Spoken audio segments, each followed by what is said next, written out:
Evacuation orders just issued for U.S. families after Trump learns what NK is about to do. World War III is here. The threat that World War III was coming increased from talk to becoming a reality in our very near future after a shocking turn of events over the weekend that North Korea's despot dictator Kim Jong-un can't and won't recover from. Now, with the start of the new week, we're officially on the dawn of what we've been warned that's coming and is officially here, as U.S. families are being forced to evacuate.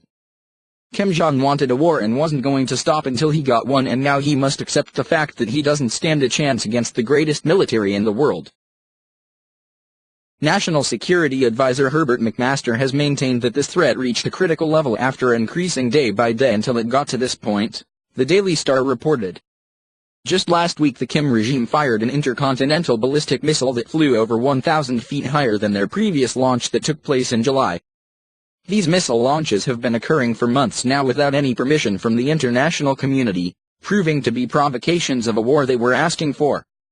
Yesterday, we reported what McMaster had to say about World War III, and now we're seeing just how serious he was in his statement.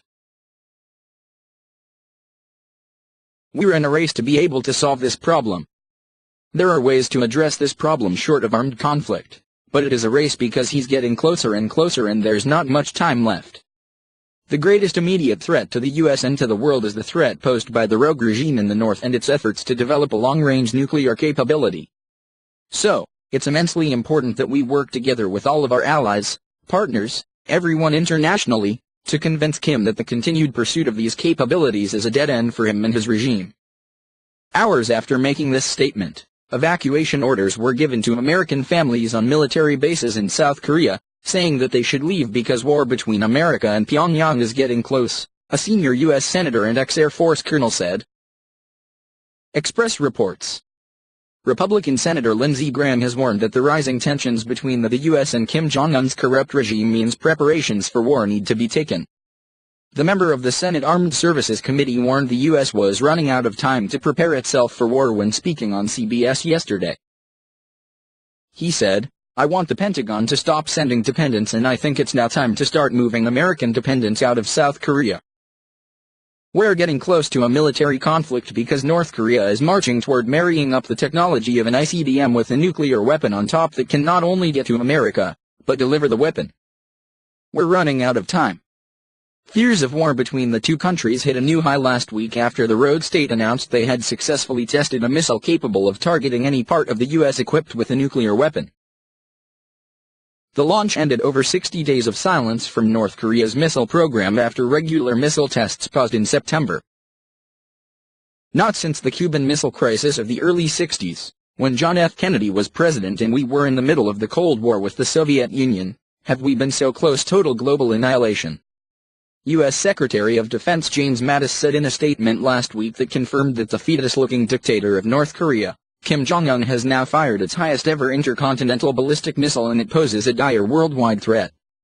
Later the Pentagon confirmed that the missile had flown for about 1,000 kilometers, 620 miles, before falling into the Sea of Japan. After yesterday's missile launch from North Korea, the stakes couldn't be higher, especially now that tensions are growing over new information that the missile was the largest and most powerful to date. According to a CNBC report, the latest missile has the capability of hitting the eastern seaboard including Washington, D.C. and needs to be taken seriously. President Trump didn't mince word during his speech on Tuesday where he had just spoken with General Mattis and that they were going to handle the situation in North Korea. Nobody can blame Trump for taking action now as he has exhausted all efforts to steer North Korea away from its nuclear ambitions by applying the strictest possible sanctions against Kim Jong-un's evil empire. He has also had China and Russia apply pressure as well, but Kim Jong-un continues unfazed. The only thing that has changed in North Korea is that their people are suffering. With no electricity and very little food, the Korean people can only hope that something changes soon. According to President Trump, the time for restraint seems to be over, and this isn't a president that messes around. As Syria saw earlier this year when Trump rained cruise missiles down on an airstrip where chemical weapons were launched from. The world is watching. We all know for certain Trump won't stand by and hope Kim Jong-un doesn't launch a nuclear warhead, as Obama and other leaders have done in the past. As President Trump finished his speech yesterday with a smile on his face and General Mattis at his side, it was as if he had just said, "Hold my beer."